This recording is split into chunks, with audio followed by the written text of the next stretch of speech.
Fala pessoal, trazendo aqui mais um simulado de história, continuar nossos estudos, né, da banca IDECAM, se preparando aí para a prova. Dessa vez resolvendo algumas questões do concurso recente de João Pessoa, certo?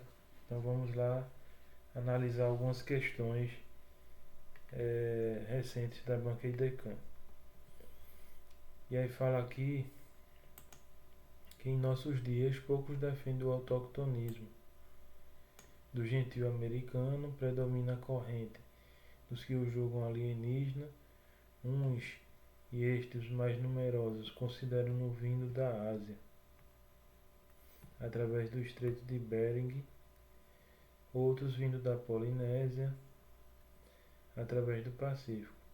Há também os que admitem que houve imigração através do Atlântico, não apenas com os escandinavos, mas também com povos do Mediterrâneo. E ainda outros aceitam a possibilidade de que a Atlântida, continente submergido, estabeleceram outrora ligações da América com a África, e foram o centro de irradiação das raças humanas, constituindo esta versão valioso subsídio para a tese do autoctonismo. Do modo geral, comparando as culturas, vê-se pontos de contato do ameríndio com os mongóis, polinésios e egípcios primitivos. Ele já fala aqui, né, de uma semelhança entre esses povos, cujos traços fisionômicos também revelam recíprocas afinidades parentais. E aí, com base nas controvérsias historiográficas e arqueológicas sobre o povoamento do continente americano, especialmente a partir dos achados no território piauiense e das interpretações como a de Odilon Nunes, indica a opção correta. A gente vai focar aqui mais, né? Já pede no enunciado, nos achados do território piauiense e nas interpretações do texto, né, do autor Odilon Nunes. E também focar na opção correta. E a letra A diz que a teoria do autoctonismo, segundo a qual os ameríndios teriam se desenvolvido de forma isolada na América, é atualmente a mais aceita pela comunidade científica, especialmente após os achados em São Raimundo Nonato. E essa do autoctonismo seria que o ser humano teria surgido na América, né? Então ela não é a mais aceita pela comunidade, certo? E aí por isso a gente, nesse contexto aqui, não considera a letra A mais correta.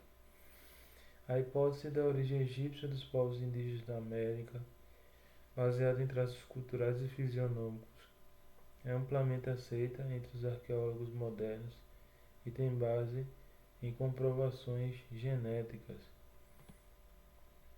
E aí a gente pode, né, se basear aqui no traço fisionômico, mas eu acredito que não tem, pelo menos nesse momento, comprovações genéticas, né, dessa origem egípcia, não. E a gente considera letra E, não seria mais aceita também, né, a origem dos indígenas da América, a origem egípcia deles. A teoria da Polinésia nos ameríndios tornou-se dominante após estudos linguísticos demonstrarem a ascendência austronésia de diversos troncos indígenas na América do Sul. Essa Polinésia, né, Austronésia, ela trata aqui então da travessia, né, com barcos, navegação para poder chegar à América, né? E aí, baseando no texto, também não vai ser a mais aceita. Letra D diz que a hipótese do Estreito de Bering como única via de migração para o continente americano foi amplamente reforçada pelos achados arqueológicos da Serra da Capivara do Piauí. Então, ele foi até defendido, né, mas não vai ser a única via. A gente tira aqui, né, a letra D e a letra E, A presença de artefatos líticos no Piauí, com datas que recuam a mais de 30 mil anos, desafia a tese clássica da ocupação tardia da América e reforça a pluralidade de rotas migratórias. E é justamente o que o texto vem trazendo para a gente desde o início, né, falando sobre diversas teorias, diversas controvérsias, né, como diz no enunciado, e no final a mais correta está de acordo com ele, né, que seria então o desafio à tese clássica, né, que da ocupação tardia da América e reforça também a pluralidade de rotas migratórias, as diversas rotas que foram citadas também no texto. O nosso gabarito aqui, letra E. Questão 26, né, de João Pessoa, diz que Fernando Braudel, discípulo de Febvre e seu sucessor na direção dos análises, notabilizou-se por ter concretizado em sua obra de 1949 um dos mais bem acabados modelos da proposta de história total. Seu prestígio cresceu ao sistematizar princípios metodológicos sobre os vários ritmos do tempo histórico, longa duração, média e curta. Esse conceito aqui que é colocado por esse autor, né?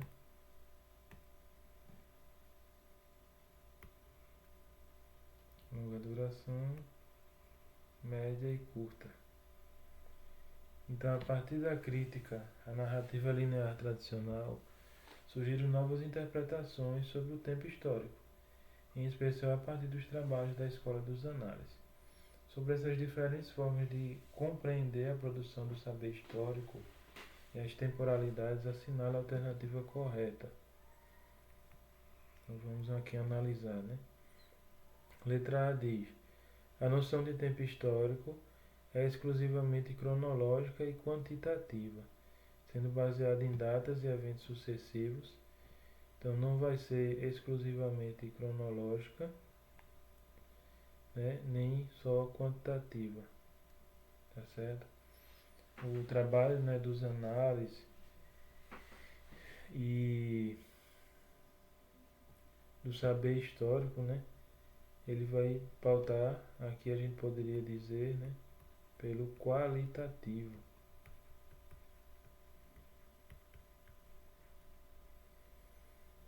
E não é exclusivamente cronológica, né? E aí, letra B, a longa duração refere-se apenas a eventos bélicos que impactaram fortemente as civilizações, como as duas guerras mundiais. E ele vem com a palavra de exclusão aqui de novo, ó. Não é apenas eventos bélicos, né, que se refere.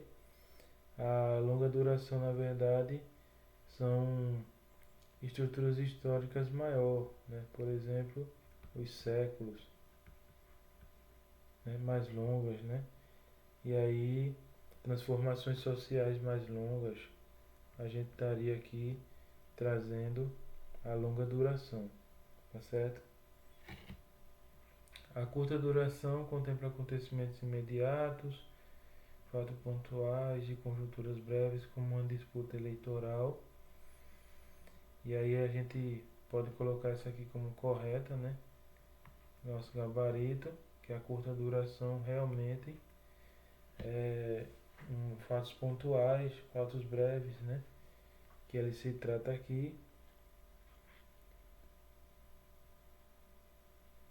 E letra D, as temporalidades na história são homogêneas e possuem o mesmo impacto interpretativo na análise histórica. Então as temporalidades na história não serão homogêneas, né? O mundo está em constante mudança e a gente tem, né, mudanças que perpassam, né, de maneiras diferentes em cada época, em cada povo, em cada cultura.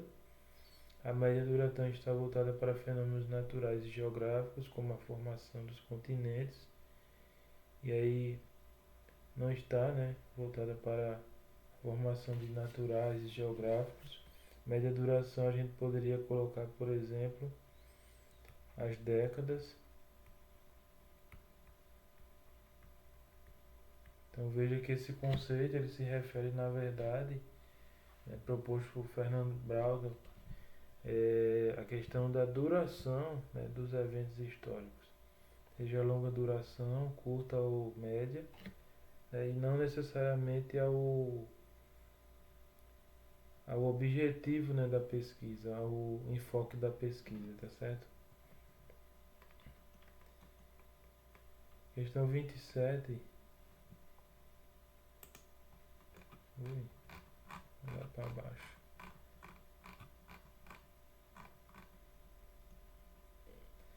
Questão 27, que vai dizer: assim, Roma designa uma cidade antiga e todo o império, um imenso conglomerado de terras que no seu auge se estendia da Grã-Bretanha ao rio Eufrates, do Mar do Norte ao Egito. Todos os caminhos levam a Roma, ditado dos próprios romanos para dizer que todas as estradas conduziam à cidade de Roma, considerado o centro do mundo. Assim, Roma significa ao mesmo tempo uma cidade e um estado. Então, o enunciado aqui já fala, né, sobre o Império Romano, e as palavras reafirmam aqui a sua grandiosidade. Então, e diz no enunciado que Roma legou diversas inovações à civilização ocidental. Nesse sentido, é correto afirmar. Então, diante desse legado, né, qual seria correto então aqui para a gente? O sistema político romano, por ter sido baseado no autoritarismo imperial, não teve qualquer influência nas estruturas institucionais das democracias modernas. Então, ele pode até ser considerado, né, autoritário, o Império Romano, mas ele vai trazer para a gente bastante contribuição das democracias e da cidadania.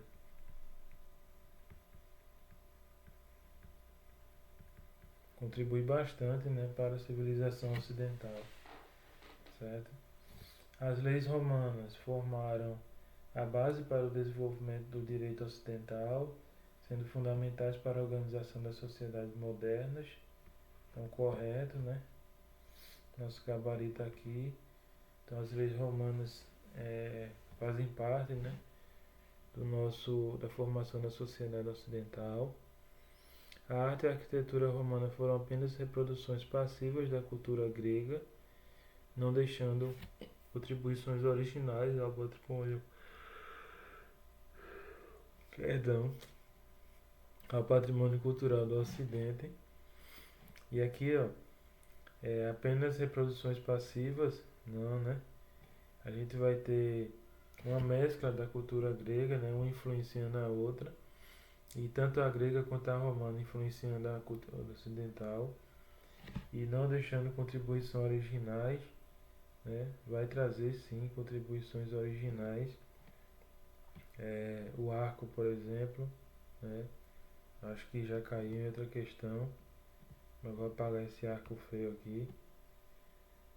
Outra questão que a gente resolveu aqui nos vídeos, tá certo? E da IDECAN também. Letra D diz que a sociedade romana era marcada pela completa integração social, não apresentando conflitos de classe nem distinções entre grupos étnicos ao longo de sua história. Então ela não tinha, né, essa completa integração social e apresentava conflitos sim, certo? O conflito, por exemplo, entre plebeus e patrícios, né, é bem característico da história de Roma, né, e em sala de aula é sempre discutido com os alunos. Assim como tinha conflitos também com outros povos, né? E letra E, a expansão territorial romana não teve impacto duradouro sobre as línguas europeias, pois o latim foi rapidamente substituído após a queda do Império. E aí não teve impacto? Teve impacto sim. Até a Igreja Católica vai utilizar o latim até os dias atuais. A gente pode citar aí a influência do Império Romano na formação da língua italiana, língua espanhola, língua francesa, língua portuguesa, né? E vai influenciar bastante, né, esses povos, esses países, a formação desses povos. Gabarito então letra B e vamos para 28. Na questão 28 diz que ao promover queimadas em florestas e matagais, os humanos também ajudavam o trigo. O fogo limpava árvores e arbustos, permitindo que o trigo e outras gramíneas monopolizassem a luz do sol, a água e os nutrientes, onde o trigo se tornava particularmente abundante e a carne de caça e outras fontes de alimento também eram abundantes. Os bandos humanos puderam, pouco a pouco, abandonar seu estilo de vida nômade e se assentar em acampamentos onde se estabeleciam por uma estação inteira, ou mesmo em caráter permanente. Então aqui ele fala, né, de práticas de agricultura no texto, além de falar também sobre a questão nômade ou do sedentarismo, ou em caráter permanente, né? Então ele está se relacionando aqui no texto de Sapiens, né, uma breve história da humanidade, de Yuval Harari. E aí vamos analisar sobre o processo de sedentarização humana. Análise afirmativa correta. E aí, letra A. A sedentarização teve influência apenas nos modos de subsistência, mas não provocou mudanças significativas na organização política e social dos grupos humanos. Então ele não vai ser apenas, né, nos modos de subsistência e não provocou, né, mudanças significativas, provocou muitas mudanças significativas, tá? E aí vai mudar, né? O ser humano vai começar a acumular,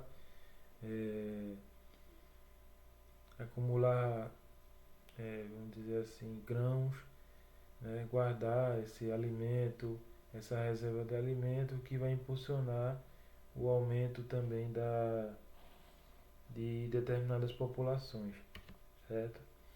Letra B diz que, apesar da fixação territorial, as sociedades sedentarizadas mantiveram-se essencialmente igualitárias. Então, igualitárias relacionadas aqui que elas não tinham conflitos, né? Ou não tinham diferenciações hierárquicas, ou não tinham concentração de poder. Não, né? Vai ter concentração de poder, vai ter as suas lideranças, né? E a disputa territorial entre vários povos mais tarde, certo? A transição para o sedentarismo foi um processo linear e simultâneo. Então, nem ele é linear nem simultâneo em todas as regiões habitadas, demonstrando uma tendência universal e homogênea. De modo geral, a gente pode dizer que a história, né, ela não é simultânea, ela não é linear. A gente pode dizer em quase sua totalidade dos eventos históricos. Letra D. A sedentarização representa uma mudança estrutural na história da humanidade, modificando práticas de subsistência e organização social. Veja que a alternativa fala o contrário que a gente tinha visto em outras opções, né? Então a alternativa correta, né, representa uma mudança estrutural na história da humanidade. O ser humano vai começar a mudar a sua técnica, né? Aprimorar sua técnica de agricultura, sua prática de subsistência e se organizar de outras maneiras. E a adoção da vida sedentária, na letra E, levou ao isolamento cultural, já que os grupos fixos passaram a evitar o contato com povos nômades e vizinhos. Então, levou ao isolamento cultural? Não. Continua a haver suas trocas, até porque o ser humano não vai utilizar só da prática sedentária, só da prática da agricultura. Ele vai continuar a caçar, vai continuar a pescar, embora possa, né, prevalecer aí, ou entre um e outro, continuar com a agricultura. Questão 29. De certa maneira, a bela Idade Média é a prefiguração da salvação da Terra. Então, a formação do Ocidente cristão envolveu a construção de diversas instituições nas cidades e a consolidação da Igreja. Considerando esse contexto, assinale a afirmativa correta. Então, vamos retomar aqui, né? Ele fala sobre o Ocidente cristão, é a temática que a gente vai ver, e a consolidação da Igreja, certo? Sobre essa questão dentro da Idade Média, né? E aí vamos ver nossas alternativas. A letra A diz que a Igreja Católica, embora influente nas questões espirituais, permaneceu à margem das disputas e alianças políticas ao longo da Idade Média. Então ela não permanece, né, à margem das disputas. Na verdade, a Igreja Católica vai participar de diversos conflitos, né? Inclusive o Papa auxiliando ou aconselhando alguns reis, né, algumas formações de estados também. As relações entre a Igreja e as monarquias europeias foram marcadas apenas por antagonismos, o que impediu qualquer forma de cooperação institucional duradoura. Então, apenas por antagonismos, não, né? A gente vê, por exemplo, a questão de reinos católicos. Então, eles tiveram sim essa união, a gente falou agora há pouco na letra A um pouquinho disso também, né? De aconselhamentos, de disputas de terra, o que vai fortalecer muito que a igreja seja muito poderosa.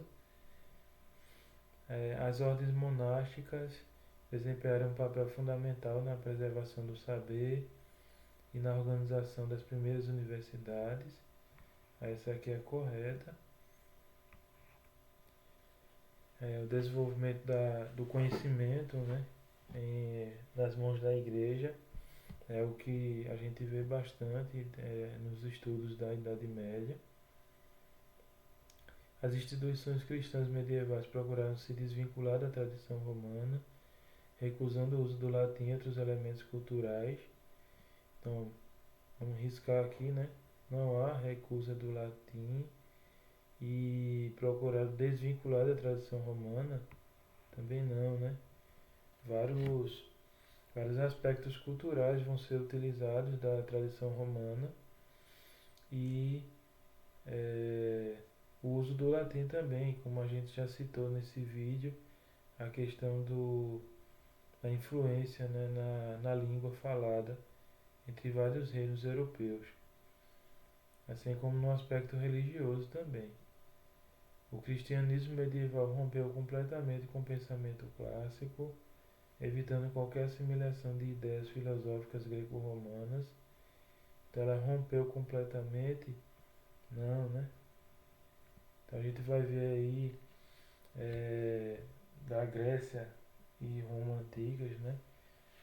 Estudos de Platão, de Aristóteles, de Santo Agostinho, né, que vão ser colocados aí nas ideias filosóficas, e a escolástica também, né, na filosofia, a gente pode colocar aí também como prática dentro entre a Idade Média e o conhecimento e formação do Ocidente cristão. Então, gabarito, letra C.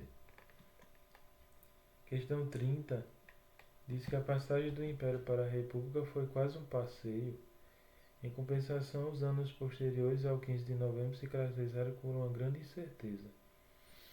E aí os vários grupos que disputavam o poder tinham interesses diversos e divergiam em suas concepções de como organizar a República.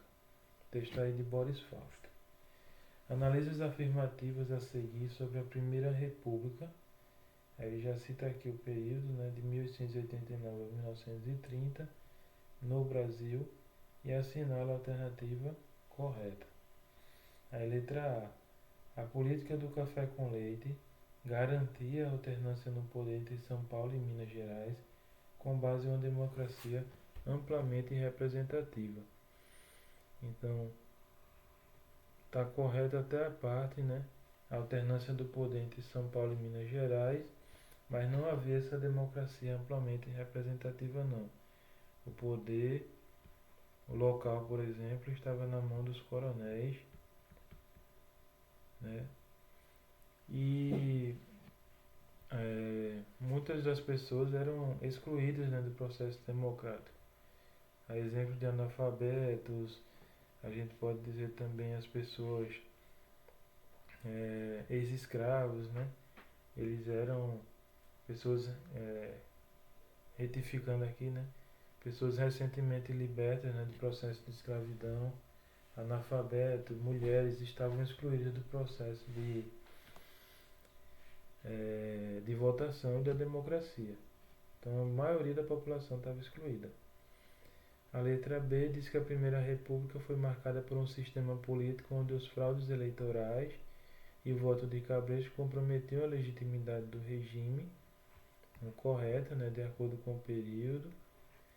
Realmente havia várias fraudes eleitorais, como cédulas duplicadas, pessoas já falecidas que estavam numeradas na cédula, e comprometeu a legitimidade do regime, além do voto de cabresto, que havia um controle ali, né, do processo eleitoral por parte dos candidatos e das pessoas que trabalhavam para eles.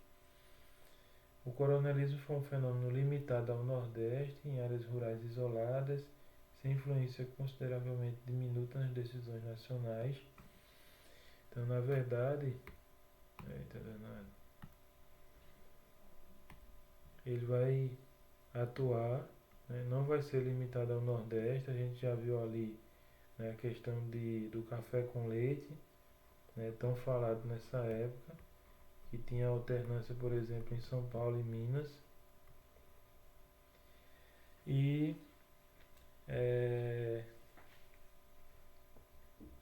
as decisões nacionais, né, vão ser muito influenciadas pelo coronelismo também. Na verdade, o movimento tenentista era um pouco conservador, era um grupo conservador, então não era um grupo conservador que buscava preservar os privilégios das oligarquias regionais contra reformas sociais, né? Então, na verdade, eram oficiais, o tenentismo, de baixa ou média patente, certo? Que buscavam reformas políticas e sociais. Eles não eram um grupo conservador, não queriam manter o poder, né, preservar privilégios das oligarquias, não.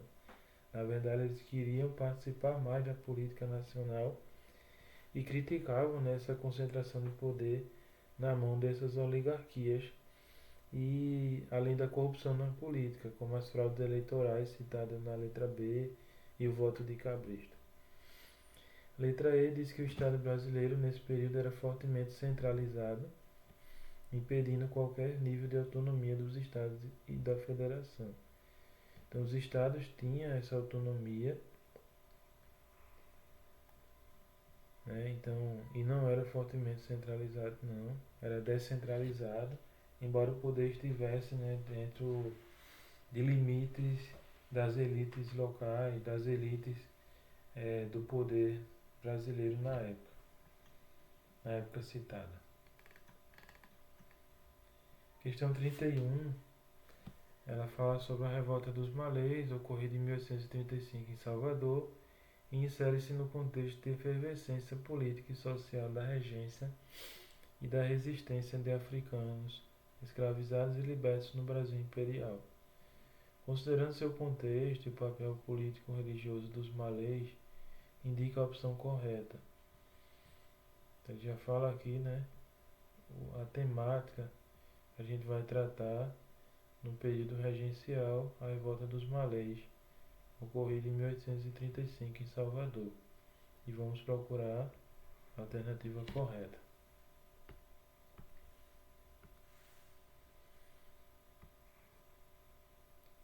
Eita, danado. Letra A. O levante liderado por africanos muçulmanos contou com a adesão de escravizados e libertos de outras tradições religiosas, como do candomblé, constituindo-se como uma ação política e coletiva contra a ordem escravista. Então, letra A está correta.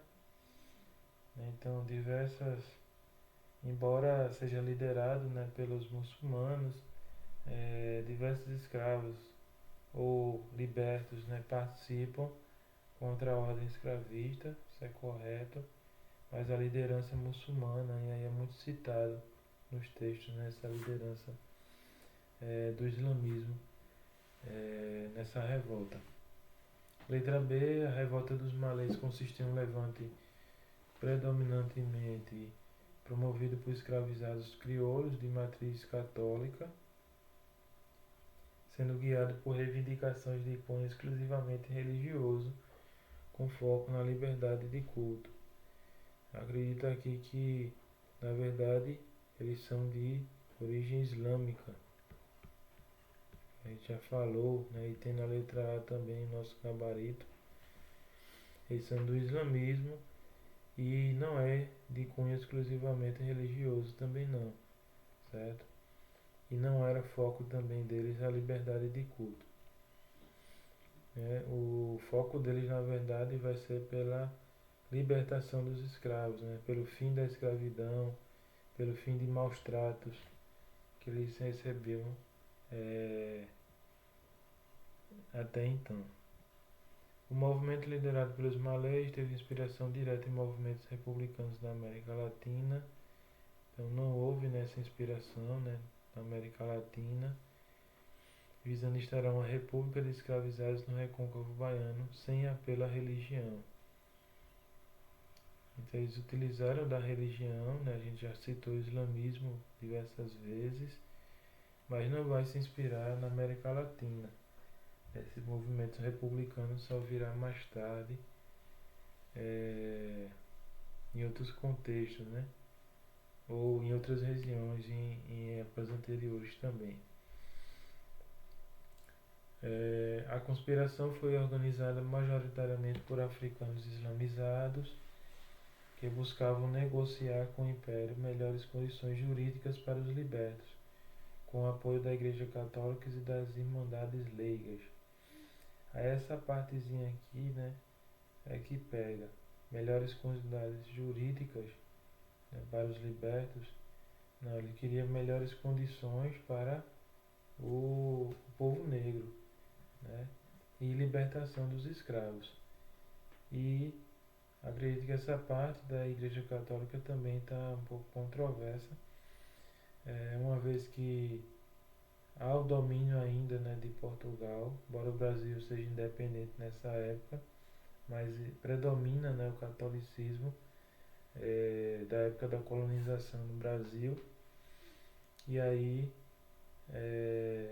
e como a gente tem aqui uma revolta muçulmana, né, liderada por escravos muçulmanos, por africanos muçulmanos, naturalmente não vai ter o apoio da Igreja Católica nesse contexto aí que a gente está citando. E letra E, a revolta dos malês foi financiada por comerciantes árabes residentes em Salvador. A gente já falou, né? Foi liderada na verdade por escravos muçulmanos, e não pretendia estabelecer um emirado islâmico na Bahia, exclusivamente jihadista, né? Jihadista seria de luta, então ele não é exclusivamente de luta, né? O movimento da revolta dos malês. Então nosso gabarito letra A. 32 vai dizer que das mais antigas civilizações do mundo foi provavelmente a que começou no Vale do Tigre e do Eufrates, e o Tigre e Eufrates, né, em pelo menos 3.500 ou 3.000 a.C. Por conveniência, os historiadores se referem a essa civilização como mesopotâmica, e a civilização mesopotâmica era completamente diferente da egípcia. Sua história política é assinalada por interrupções bruscas. Sua composição racial era menos homogênea e sua estrutura social e econômica oferecia campo mais largo à iniciativa individual. E aí diz o enunciado, né? A gente já está falando aqui do rio Tigre e Eufrates, estamos falando da Mesopotâmia e das civilizações antigas. Então, a civilização mesopotâmica foi uma das mais antigas influências da antiguidade oriental. A esse respeito, marca a alternativa correta. Então, vamos lá procurar a nossa correta, né? Letra A diz que a escrita cuneiforme, feita com sinais em forma de cunha gravada em argila, surgiu como sistema pictográfico e evoluiu para sinais silábicos e fonéticos. Então, correto. Então, começa com figuras, né, representativas, de certa maneira abstratas, e vão evoluindo até chegar em sinais silábicos ou fonéticos. Isso era feito em blocos de argila, certo? Que era feita ali a escrita. Letra B diz que a visão de mundo dos mesopotâmicos era totalmente religiosa, impediu o desenvolvimento do conhecimento matemático, astronômico e jurídico. Está incorreta. A gente pode citar aqui, por exemplo, o código de Hammurabi. Então, um dos primeiros códigos, né, que a gente vai ver falar, se tratava aqui da lei de Talião, olho por olho, dente por dente.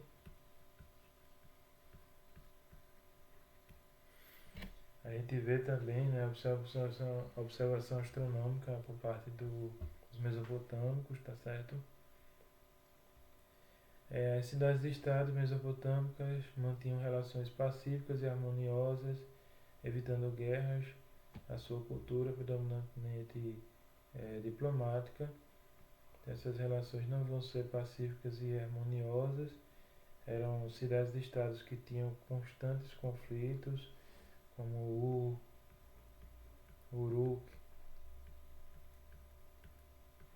A gente tem também Lagash, né? Perdoe aí a pronúncia e a letra feia. Que estavam em constante conflito, né, esses povos, essas cidades. A religião mesopotâmica rejeitava qualquer forma de politeísmo, então não era rejeitado, né, qualquer forma de politeísmo, sendo estruturado em torno da adoração de uma única divindade suprema.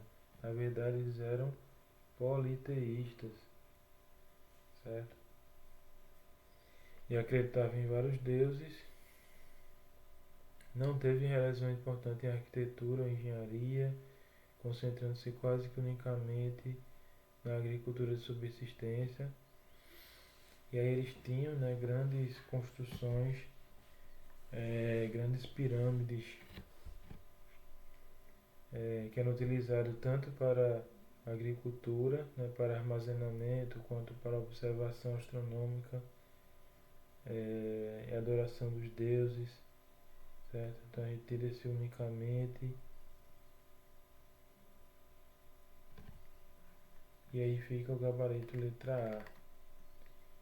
E a 33 diz que para uma abordagem histórica do fenômeno nazista faz-se primordial desvendá-lo não como uma obra de meia dúzia de endemoniados. É preciso alcançar a dimensão social de uma experiência originária de sérios embates, fruto da crise por que passava o mundo capitalista. Então aqui ele fala do fenômeno nazista. É importante sublinhar, né, para a gente delimitar o conteúdo que está falando, assim como o enunciado também, com base nos fundamentos ideológicos e práticas políticas do nazifascismo. Vamos marcar a alternativa correta. E diz, letra A, o nazifascismo baseava-se exclusivamente no socialismo revolucionário e visava a emancipação da classe trabalhadora Então veja, esse exclusivamente o socialismo revolucionário, na verdade ele vai ser contra o socialismo, né? Contra o liberalismo, certo? E visava a emancipação da classe trabalhadora, né? Não deixa a letra A incorreta. Tanto o nazismo quanto o fascismo rejeitavam o nacionalismo e defendiam uma federação internacional dos povos. Eles não rejeitavam o nacionalismo. Na verdade, eles vão ter o nacionalismo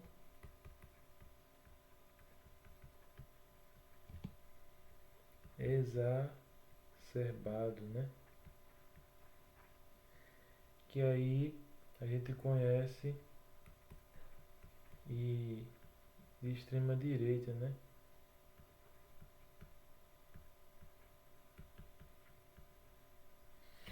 Então ele não vai rejeitar o nacionalismo, vai utilizar esse nacionalismo sim como uma forma de defender suas ideias e utilizar até a violência para isso. Em outras palavras, a gente poderia falar dessa maneira. O antissemitismo nazista não teve influência política real do regime, sendo apenas um discurso secundário, apesar de suas consequências práticas amenas. Não teve influência política real no regime, então o antissemitismo, né, a perseguição aos judeus. Né? Então os judeus vão ser um dos povos e das religiões, né, que vai ser mais perseguido pelo nazismo, tá certo? E suas consequências vai ser práticas amenas?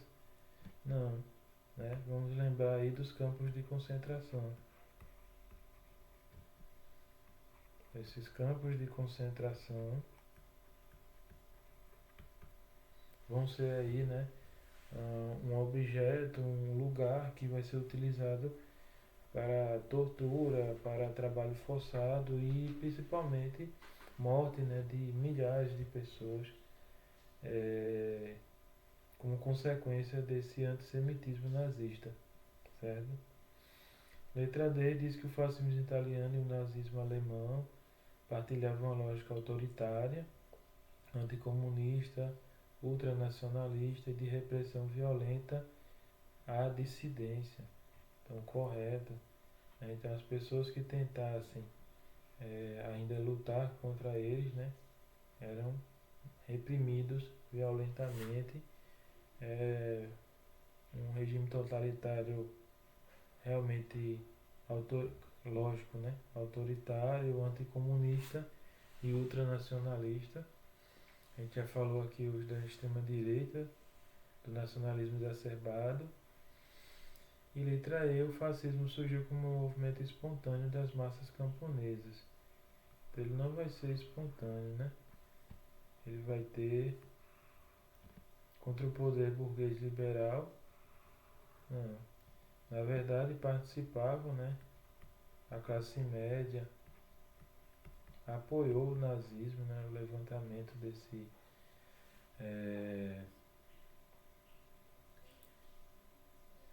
apoiou nesse esse regime totalitário, classe média, banqueiros, né, empresários, a gente pode dizer que apoiou aí, e embora tenha, né, durante a Segunda Guerra Mundial a gente vai ver textos relatando isso, de resistência popular também ao nazismo.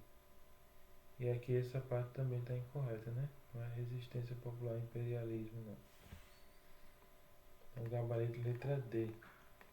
E nossa última questão desse vídeo diz que dos anos 60 até os fins de 70, da década de 70, houve uma proliferação de ditaduras no continente. Tanto que em 1979 apenas México, Costa Rica, Colômbia, Venezuela e República Dominicana eram considerados democráticos. A partir daí, o retorno à democracia formal foi se ampliando a ponto de hoje serem poucos os regimes unanimemente considerados ditatoriais. Considere as afirmativas a seguir sobre os processos de redemocratização na América Latina no final do século XX e assinale a correta. E aí diz, letra A, né? A redemocratização dos países latino-americanos seguiu cronologias diferentes, até aí está correto, né?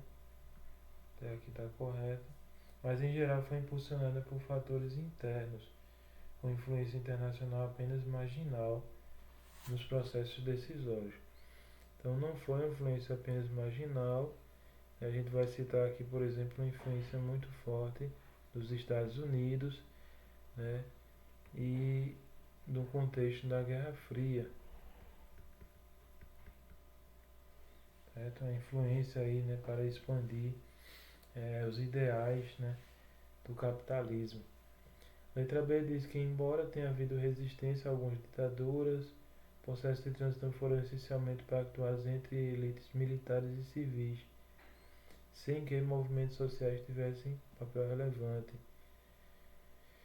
Pactuar entre militares e civis? Não, né? E sem movimentos sociais? Não. Então os movimentos sociais vão ser muito importantes na resistência contra algumas ditaduras, certo? Até em alguns também o uso da luta armada, né? O apoio dos Estados Unidos à redemocratização foi incondicional e sempre se pautou nos princípios de defesa dos direitos humanos.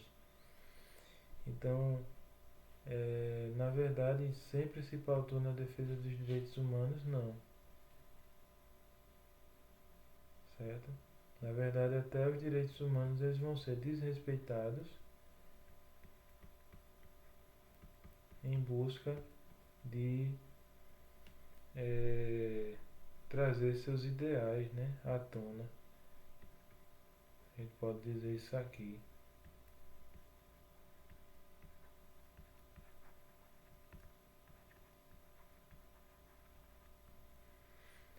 Letra D diz que a redemocratização resultou de múltiplas pressões sociais, políticas e econômicas, incluindo o desgaste das ditaduras e a mobilização da sociedade civil.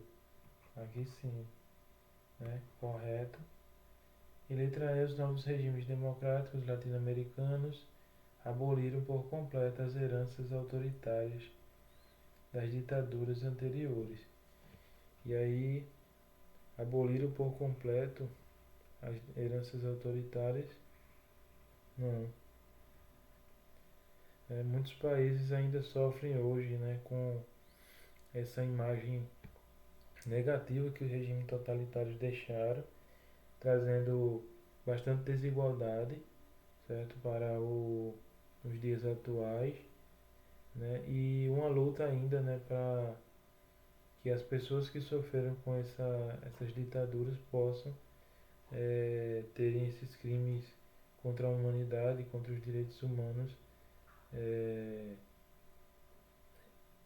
vamos dizer assim, julgados, né? A palavra é essa. Então agradeço a vocês aí a oportunidade, né? A gente está resolvendo essa prova, está revisando, está estudando.